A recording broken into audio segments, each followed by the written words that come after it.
Jeg er født og opvokset her i Odense. Jeg kom til verden lige derinde på Odense Universitetshospital i oktober 1983. Jeg kom godt nok en måned for tidligt, men på et meget sigende tidspunkt. Den dag var der nemlig den største fredsdemonstration siden 2. verdenskrig. Mine forældre var begge to politisk aktive, så min far deltog selvfølgelig i demonstrationen. Lige indtil det blev kaldt over højtalerne, at han skulle skynde sig til hospitalet, fordi han havde fået en søn. Jeg var et kreativt barn med en bred fantasi.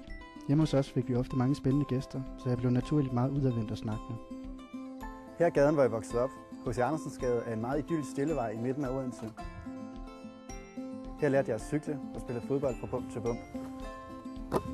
Fodbolden tog jeg med videre, da jeg startede her på Munkebjergskolen. Det var specielt de fag, hvor jeg skulle være kreativ eller måtte diskutere meget, jeg var glad for. Den kreative side havde jeg med hjemmefra. Mit hjem var fyldt med musik, og min far var meget aktiv både som musiker og som frivillig på Rytmeposten. Jeg er selvfølgelig også opkaldt efter min fars yndlingsmusiker, Tim Buckley. Da folkeskolen var ved at være overstået, fik jeg job som bydreng hos købmand Ebbe Rasmussen på hjørnet af Jagtvej og Godthåbsgade. Det var et godt job, hvor jeg fik lov til at snakke med en masse forskellige folk og lære kvarteret at kende. Jobbet hos købmanden beholdt jeg, da jeg startede her på St. Knuds Gymnasium.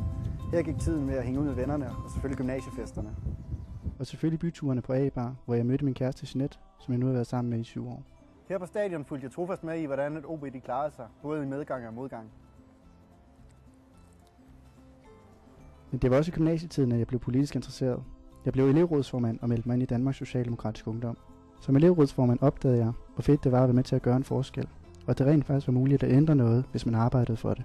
Jeg blev bidt af at rykke ved tingens tilstand, og i DSU fandt jeg en gruppe unge mennesker, der som mig selv ville kæmpe hårdt for et mere solidarisk samfund. Jeg vil gerne gøre en forskel i min hverdag. Derfor valgte jeg at starte på lærerseminariet. De fleste kan huske en folkeskolelærer, der har betydet meget for dem. Jeg elsker at undervise og mærke, hvordan eleverne de udvikler sig fra dag til dag. Jeg vil gerne bruge min tid på at gøre en forskel. Jeg er odenseaner med stort O. Jeg brænder for vores by. Derfor vil jeg gerne vælge til byrådet og sørge for, at vi i fællesskab kan skabe et bedre Odense.